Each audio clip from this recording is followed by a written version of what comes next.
What is going on, YouTube? Welcome back to Fireside Rangers. I'm your host, Eric Wilson. Today, joined by my co-host, Colin Alcabes. Today, we are talking about Brennan Othmann, everyone's favorite prospect in the NYR pool. Development camp started just a couple days ago. There's been reports that Othmann and Gabe Perreault, they've become inseparable. They're best buds already, forming that chemistry already that hopefully we'll see blossom in the NHL within a couple seasons. But we're not talking about that dynamic to it today. We're just talking about Brennan Othmann and if he could potentially crack the NHL roster this upcoming season. He made his NHL debut last year, played a couple games before he was rather quickly sent back down. But as far as the time of this recording, which right now is Wednesday, July 3rd, it'll probably be posted this Friday because I'm traveling. The Rangers, in my opinion, haven't solved their first line right wing issues. I know we got Riley Smith. I think he's going to play down on the third line. We have a couple in-house options to play up there, like Kakko possibly if he isn't traded. And then Brennan Othmann. It would be quite a jump from the AHL up to the first line already, but who knows? Maybe he can do it, and we don't really have a lot of other options. So we're going to get right into this. But before we do, make sure you guys like, subscribe, ring that bell so you don't miss notification. Leave your thoughts on Brennan Othmann down in the comment section below. Where do you think he's going to end up playing this season? Lastly, be sure to follow us on all of our social media platforms at Fireside Rangers. But before we really get into it, Colin, my friend, how are you? I'm good. As you can tell, I'm not in my usual setup. I'm still at work. But I'm ready to get into this Brennan Othmann discussion here. I think it's an intriguing one just because he is such a polarizing player at such a young age. So I'm excited to get into it. Yeah, so I don't have Othmann's stats pulled up, but I know that you do. So I'm going to let you share his stats so far, but I'll just give a brief overview about how I'm feeling. As far as offensive production goes, I think that Othmann is ready. He's been scoring decently well down in AHL. I think he's 22 or 23 years old now. I believe he's 22. So he's at that age where it might be time for him to come on up. I know the one area of his game that he's really struggled in is the defensive aspect of his game. We've said that for years on end, pretty much ever since he was drafted. He's got the offensive capabilities. He just really needs to work on his defense. And as far as we can tell, there's still a lot of work that needs to be done. I think that might be the one thing that's holding him back. But Colin, I know you got the stats. If you want to read the numbers for us. Yes, so in his first full season with the Hartford Wolfpack, in 67 games, he had 4 points, 21 goals, and 28 assists, 65 penalty minutes to go along with that.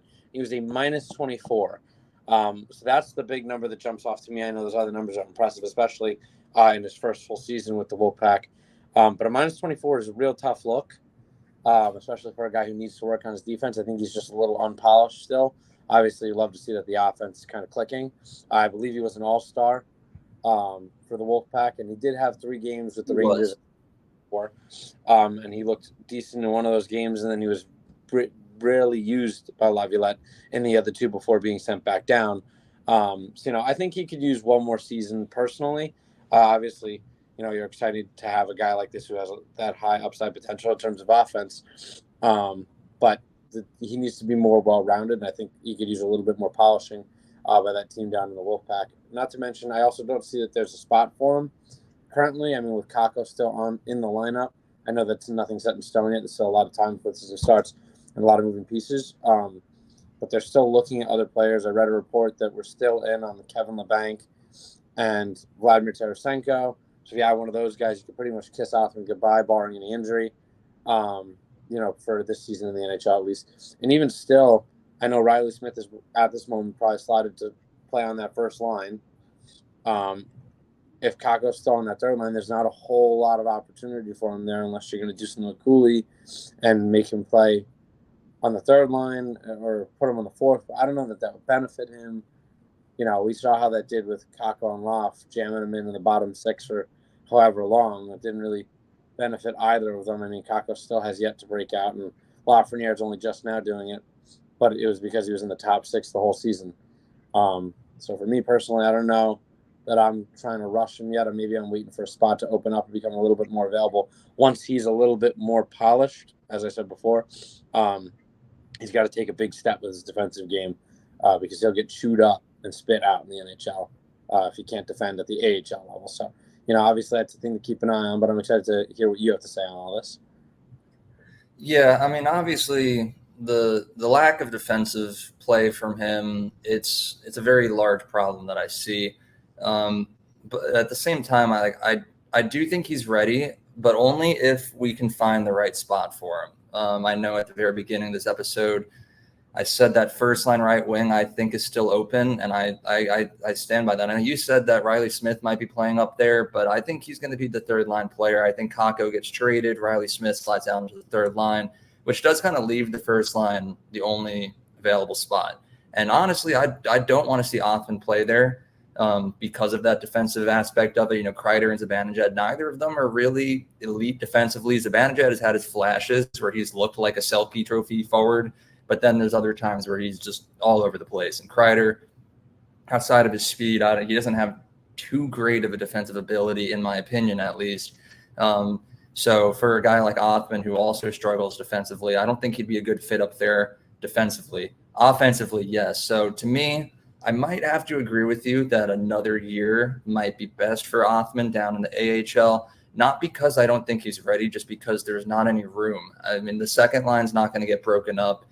Then as far as the third line goes, we already have too many players for it. You got Cooley, Hedel, Kakko, and Smith.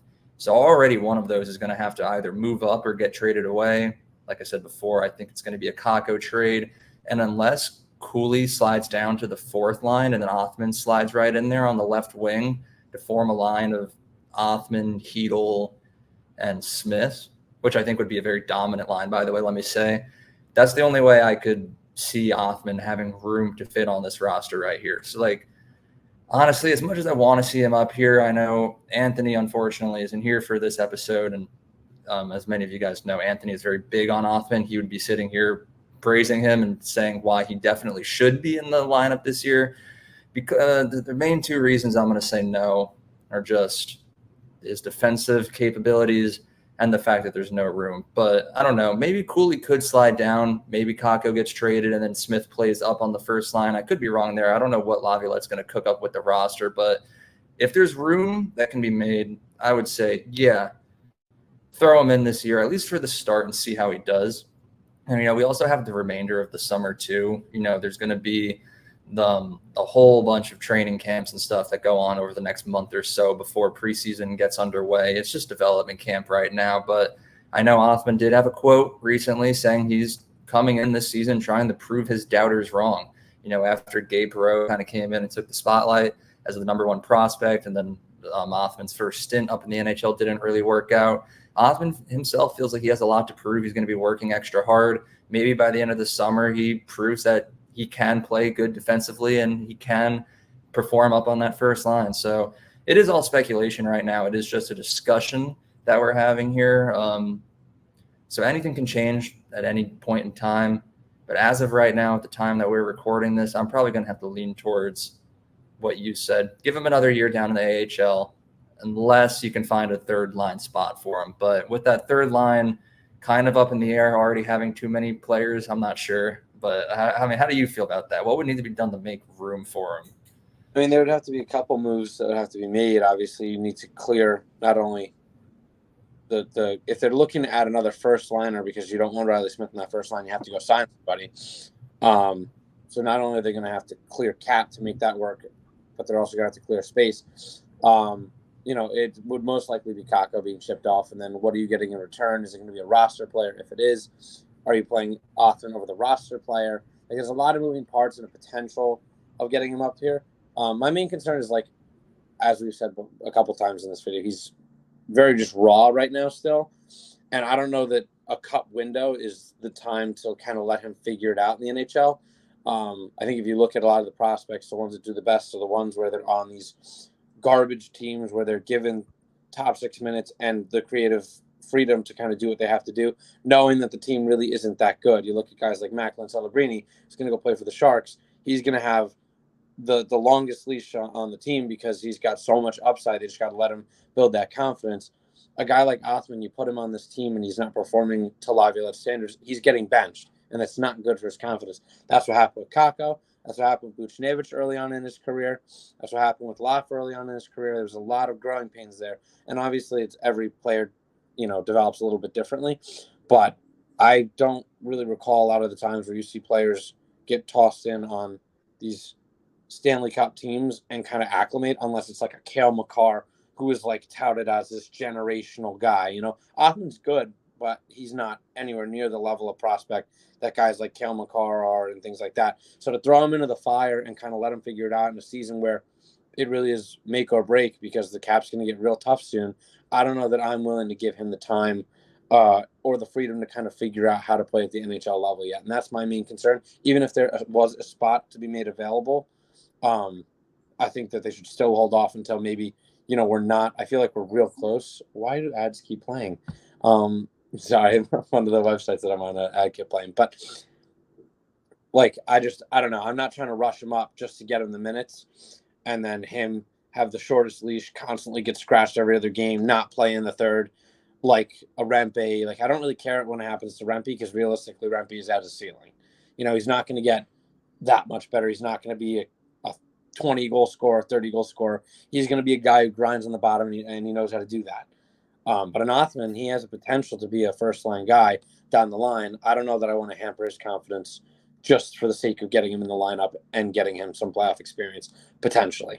So that's my take on it. Yeah. The last thing that I'm going to ask you, just because I did pull it up, Othmann is 21. So I thought he was a little bit older, but he does still have a little bit of time before I think the Rangers need to make a crucial decision about his future. But the last episode that me and Anthony recorded, we talked about potential Kakko trade, maybe over to Anaheim for Zegras. Would you, if there's no room in the lineup for him and you don't think he's ready, would you consider throwing him in a trade, or is this a type of prospect that you want to keep in the system until he is 100% ready? Because to me, I would really rather not trade him unless it's for the perfect deal. I wouldn't include him in a Zegras trade. I would include a couple other prospects in a potential trade for Zegras, but not Brennan Othmann. I don't think that'd be worth it. But I'm not sure. How do you feel? So to me, everybody's tradable at all times. If Wayne Gretzky can get traded, anybody can get traded. I think that's just the nature of the game, the nature of the sport. It's a business at the end of the day. And if the return is really good, how can you say no? Obviously, Othmann is a guy I'd like to keep.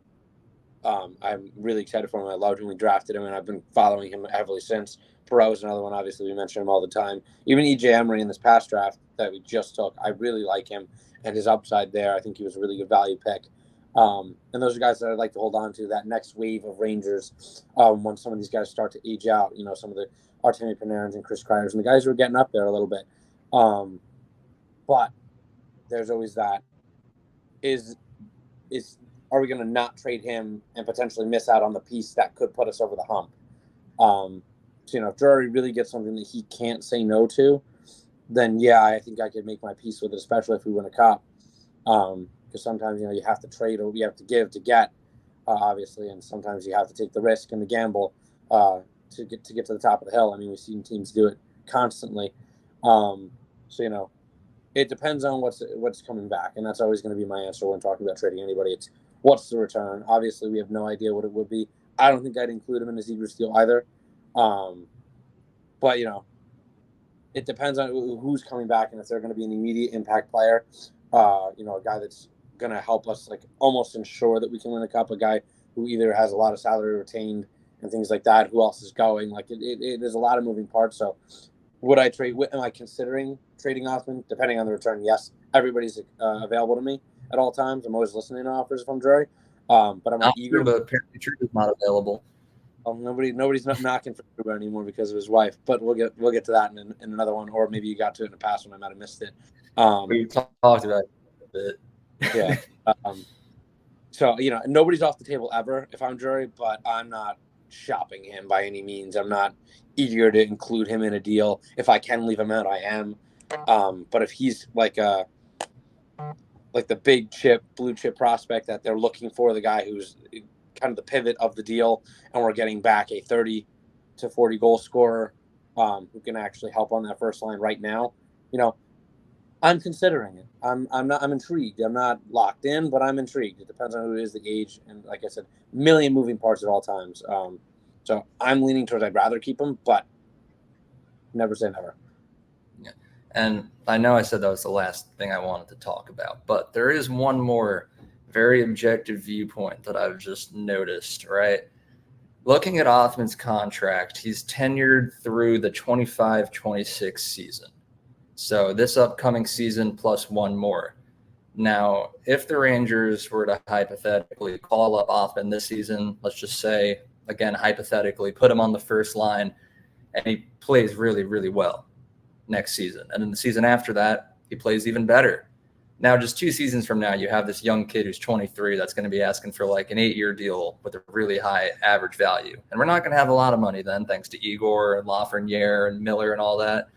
So, like strategically, could it be better to just keep Othmann in the AHL for like 2 more seasons, let him develop, get even better, let that contract expire, sign him for like a really cheap deal because he hasn't proven himself yet, and then call him up when you have a couple years of him playing really good without having to worry about re-signing him? I don't know how popular of a strategy that would be, but it's something that just came into my mind. Personally, I would just like to see the kid play. I don't care. Like we'll make it work, but I don't know how you feel about that. It's like a really random thought that I just had.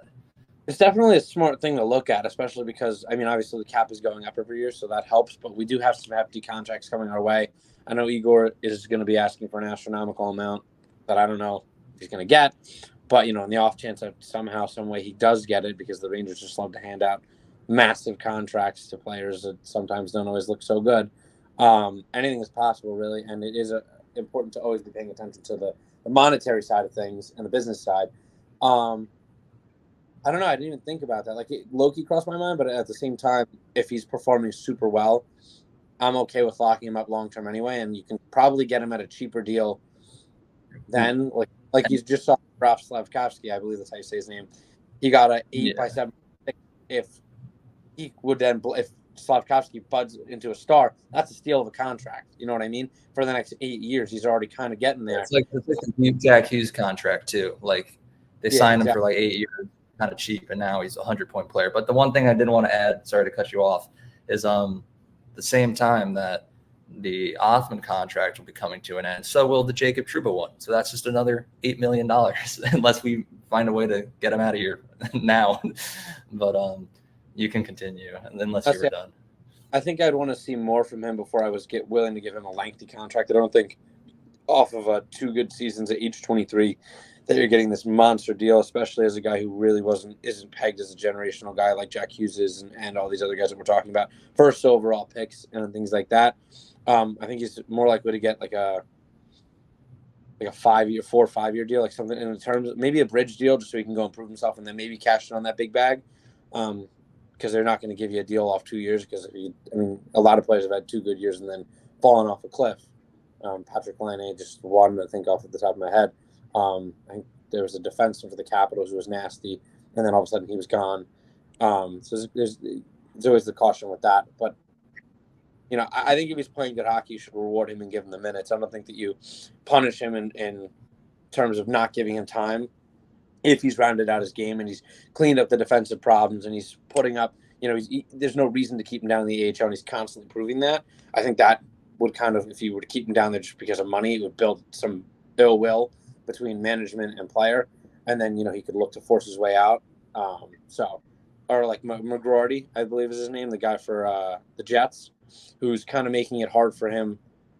Like they shouldn't be keeping him in the AHL or in the minors, but they're refusing to give him any time in the NHL. So now he's like, okay, well, then I guess I request a trade, because if you're not going to give me time and I'm playing out of my mind down here, what am I doing? You know what I mean? And I don't want that. So that is a very important point to add to it, of like, if he is playing out of his mind in the AHL and we're just not calling him up, it's like, then what does he do? So I don't know. It was just an idea that crossed my mind. I don't want to say I agree with it, but I think I agree with you. If he's playing good, call him up. Don't try to overthink and strategize like that, especially when the guy's earned it. But I guess that wraps up today's discussion on Brennan Othmann, could he crack the roster this season? We're going to go, probably not. But I don't think it's going to happen. But I'm curious to hear what you guys think. Maybe you guys have some good points about why he should and maybe why he will. So leave that down in the comment section below. If you guys did enjoy, please like, subscribe, and ring that bell so you don't miss notification. And be sure to follow us on all of our social media platforms at Fireside Rangers. And most importantly, have a good one. Hope you guys had a good 4th of July because it'll be July 5th by the time this is up. So hope you enjoyed it. Go America. Have a good one. And let's go Rangers.